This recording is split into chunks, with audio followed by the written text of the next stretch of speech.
Hello दोस्तों, target entrance exam में आपका स्वागत है। हम लोग अभी तक बीएड प्रवेश परीक्षा के जो भी प्रीवियस ईयर क्वेश्चन है वो अभी तक हम लोग लगा चुके हैं। आज हम लोग 2019 का पेपर समान ज्ञान का हल करेंगे। आइए आगे बढ़ते हैं क्वेश्चन नंबर 1 की तरफ। निम्नलिखित में से कौन सा सिंधु घाटी की सभ्यता से संबंधित स्थल नहीं है? मतलब कौन सा संबंधित नहीं है, मतलब 3 इसमें क्या हो गए, वो संबंधित हो गए और एक जो होगा जो कि हमारा संबंधित नहीं होगा। तो पहला ऑप्शन कालीबंगन, ये तो संबंधित है। रोपड़, बी ऑप्शन रोपड़ संबंधित है। सी ऑप्शन पाटलिपुत्र संबंधित नहीं है। डी ऑप्शन लोथल संबंधित है। तो कौन सा नहीं है? तो कौन सा नहीं है?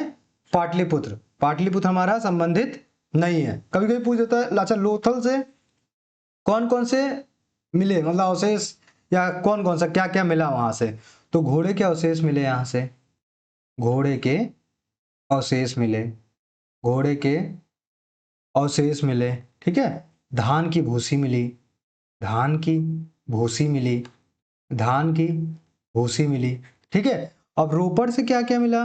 तांबे की कुल्हाड़ी मिली। क्या क्या मिली?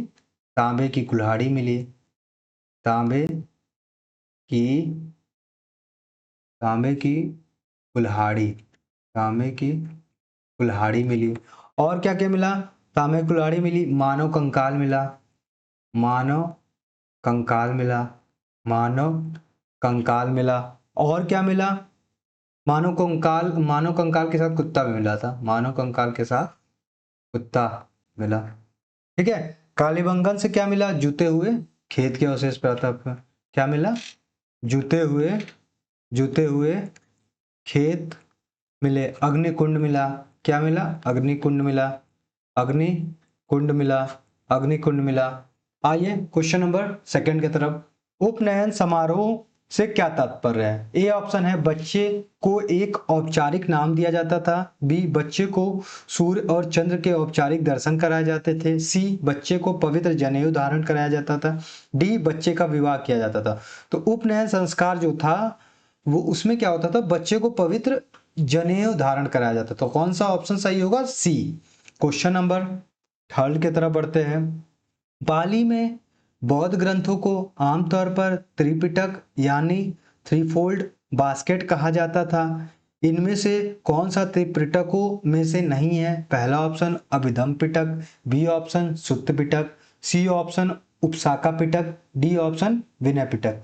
तो इसमें से कौन सा ऑप्शन नहीं है? तो अभिधम पिटक जो है ये है, सुत्त पिटक भी है और विनय पिटक भी है। तो कौन सा नहीं होगा? तो उपासक पिटक होगा। कौन सा नहीं होगा? उपासक पिटक होगा।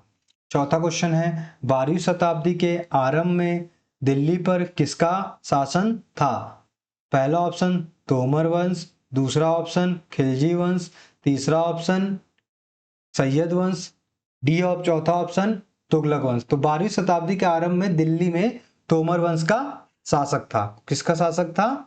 तोमर वंश का शासक था। कभी कभी पूछ देता है तोमर वंश के संस्थापक कौन है? तोमर वंश के संस्थापक कौन है? तोमर वंश के संस्थापक कौन है? अनंग पाल, अनंग पाल। तोमर वंश के संस्थापक कौन है? अनंग पाल है। क्वेश्चन नंबर 5 की तरफ बढ़ते। साथियों, हम बात करने वाले हैं यूपी बीएड प्रवेश परीक्षा की बेस्ट प्रैक्टिस सेट बुक के बारे में, जो कि चक्षु पब्लिकेशन की तरफ से है। यहाँ पर आप देख सकते हैं इस बुक का फ्रंट पेज है और इसमें आपको 15 प्रैक्टिस सेट मिलेंगे। इसके साथ ही साथ आपको 9 प्रीवियस ईयर पेपर भी मिलेंगे और 3500 प्लस क्वेश्चन मिलेंगे। जैसा कि आपको पता है कि 1 महीने से भी कम आपकी परीक्षा में समय रह गया है, तो इस टाइम सबसे ज़रूरी है कि आप प्रैक्टिस सेट लें और उसको घर पर लगाएं। आप यहाँ पर देख पाएंगे कि इसमें आपको 2017 से लेकर 2025 तक के प्रीवियस ईयर पेपर दिए गए। इसमें आपका हिंदी, सामान्य ज्ञान, रीजनिंग और आपका कला वर्ग के क्वेश्चन यहाँ पर रहेंगे। इसके साथ ही 15 प्रैक्टिस सेट है, तो अपने आप में ये इनफ कंटेंट है, काफ़ी पर्याप्त है। इस बुक को लेने के लिए आप ऑनलाइन अमेजॉन, फ्लिपकार्ट से ले सकते हैं या फिर जो नीचे लिंक दी गई है कमेंट बॉक्स में, डिस्क्रिप्शन बॉक्स में, वहाँ से भी आप इस बुक को परचेज कर सकते हैं। ये आप देखेंगे यहाँ पर पूरे क्वेश्चन दिए गए हैं और इसके बाद व्याख्या सहित यहाँ पर हल दिया गया है, ठीक है। तो पूरा यहाँ पर संपूर्ण गाइड बुक है, इसको भी आप ले लीजिएगा। पूरा कॉम्बो पैक भी आता है जिसमें आपको प्रैक्टिस सेट और स्टडी गाइड बुक दोनों मिल जाएंगे। फिलहाल आप प्रैक्टिस सेट जरूर लीजिएगा क्योंकि टाइम कम बचा है और आप प्रैक्टिस स्टार्ट कर दीजिए। हैं इनमें से किसने अकबर की धार्मिक नीति की आलोचना की? पहला option Faizi, B option Abul Fazal, C option Badayuni, D option इनमें से कोई नहीं। तो धार्मिक नीति की जो अकबर की आलोचना की थी वो किसने की थी? बदायूं ने की थी। किसने की थी? बदायूं। अच्छा, इसमें जैसे मान लीजिए अबुल फजल के बारे में कुछ पूछ दे तो अबुल फजल ने क्या किया था? अकबरनामा की रचना की थी। इसकी रचना की थी अकबरनामा की, ठीक है, अकबरनामा की रचना की थी। ठीक, क्वेश्चन नंबर, अच्छा जैसे पूछ देता कभी कभी कि प्रथम और अंतिम हिंदू शासक कौन था? प्रथम एवं अंतिम हिंदू शासक, हिंदू शासक, ठीक है, जिसने दीन इलाही धर्म स्वीकार किया, दीन ए इलाही धर्म स्वीकार किया। किसने किया? किसने किया बताइए? ये इसका आंसर होगा बिरबल ने। किसने किया? बिरबल ने। क्वेश्चन नंबर 6 की तरफ बढ़ते हैं। वास्को डी गामा किस वर्ष कालीकट में उतरा? First option 1234, B option 1281, C option 1394, D option 1498। तो जो वास्को डी गामा जब भारत आया था, कालीकट में जब उतरा तो उस समय था 1498 में, ठीक है। मतलब ये किस मार्ग, ये समुद्र के मार्ग से आया, ठीक है, किस मार्ग से आया? समुद्र मार्ग से आया, ठीक है, समुद्र मार्ग से आया। कहाँ से? ये पहले दक्षिण अफ्रीका में उत्तर मासा अंतरीप से होते हुए आया, ठीक है, उत्तर मासा अंतरीप से आया, ठीक है। कब आया? 1498 में, ठीक है। किस मार्ग से आया? समुद्र मार्ग से आया, ठीक है। आगे बढ़ते हैं क्वेश्चन नंबर 7 की तरफ। स्वामी दयानंद सरस्वती ने किस शहर में पहली बार 1875 में आर्य समाज की स्थापना की थी?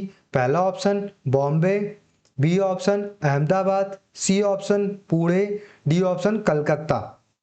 तो 1875 में आर्य समाज की स्थापना पहली बार स्वामी विवेकानंद किस कहाँ किया था? बॉम्बे में किया था। कहाँ किया था? बॉम्बे में किया था, ठीक है। और कभी कभी इसमें इनके द्वारा एक रचित ग्रंथ था, रचित कौन सा ग्रंथ था? बहुत इंपॉर्टेंट है, सत्यार्थ, सत्यार्थ प्रकाश, ठीक है। क्वेश्चन नंबर 8 की तरफ। भारत में राजनीतिक सुधारों के लिए आंदोलन शुरू करने वाले भारतीय नेता थे? First option Subramaniam Iyer, B Raja Ram Mohan Roy, C Ananda Charlu, D Mahatma Gandhi. तो मतलब राजनीतिक सुधार के लिए सबसे पहले राजा राम मोहन राय जी आए, ठीक है। क्वेश्चन नंबर 9 के तरफ।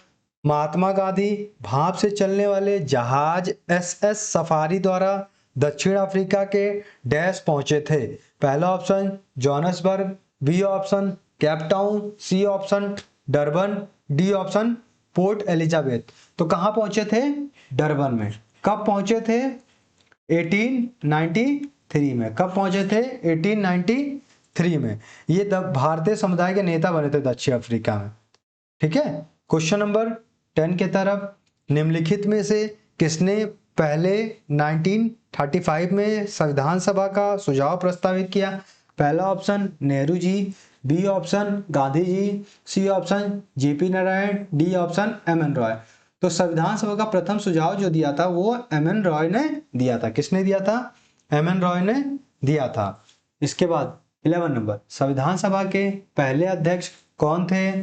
पहला option doctor Bhimrao Ambedkar ji, B doctor सच्चिदानंद सिन्हा जी, सी डॉक्टर राजेंद्र प्रसाद जी, डी उपयुक्त में से कोई नहीं। तो पहले जब अध्यक्ष थे वो हमारे थे सच्चिदानंद सिन्हा जी। सच्चिदानंद जो सिन्हा थे वो अस्थाई सदस्य, अस्थाई अध्यक्ष थे। क्या थे?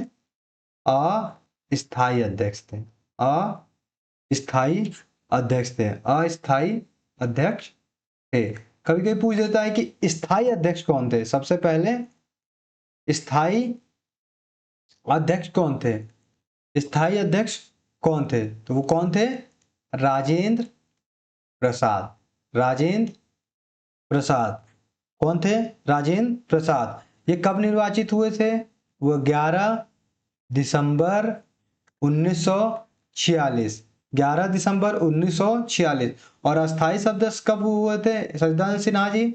9 दिसंबर 1946। ठीक है।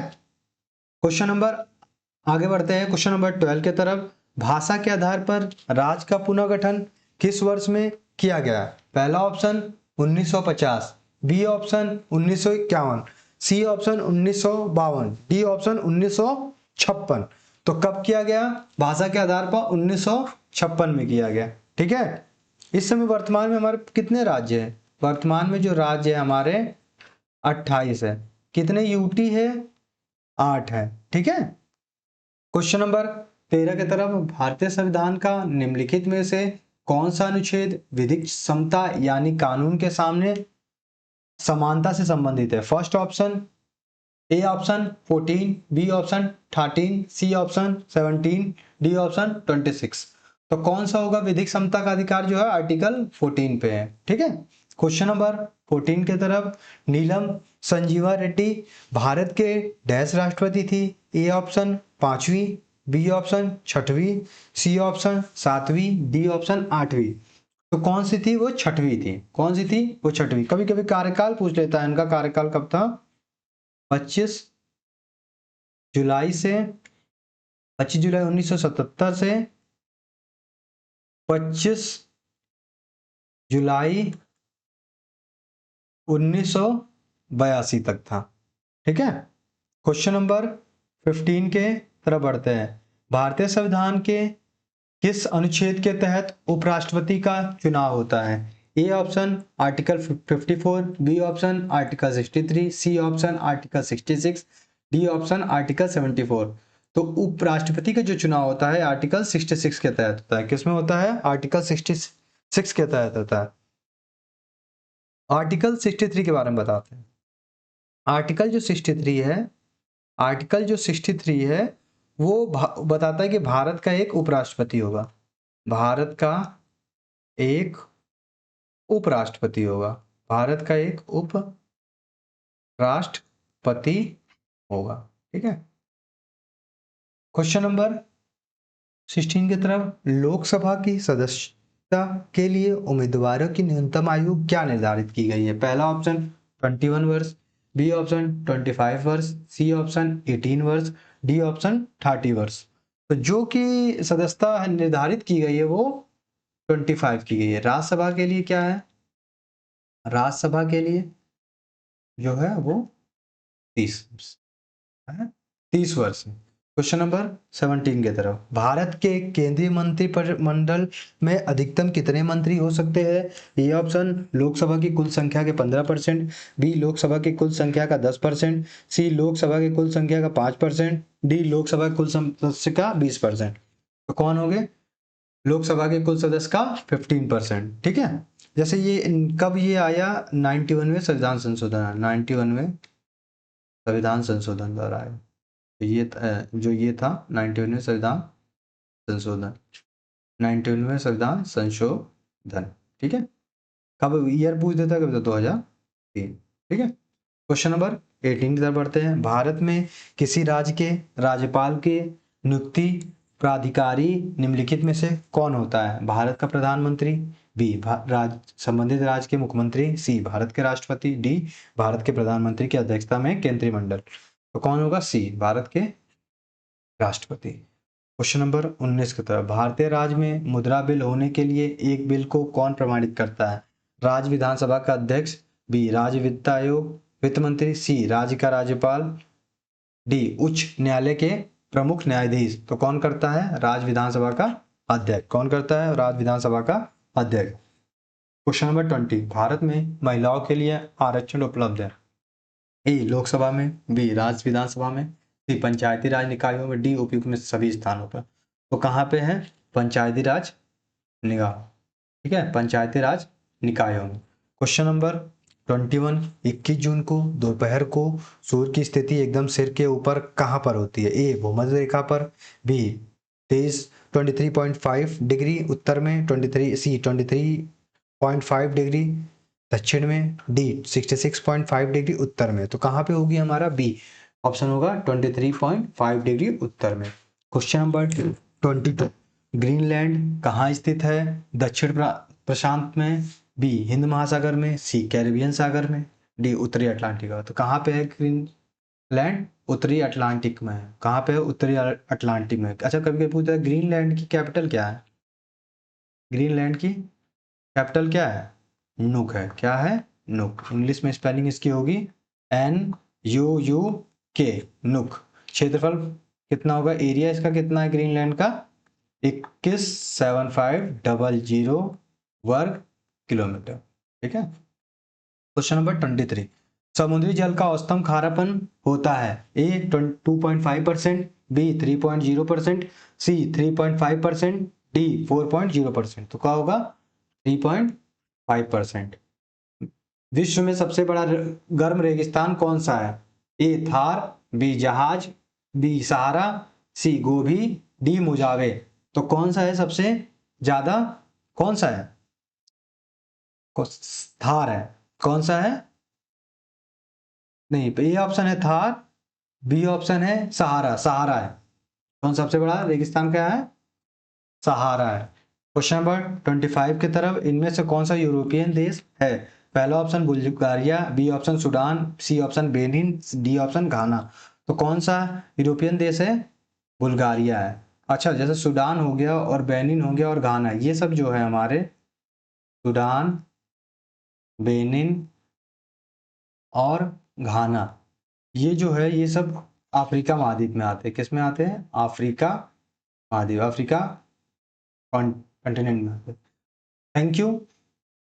जय हिंद, जय भारत।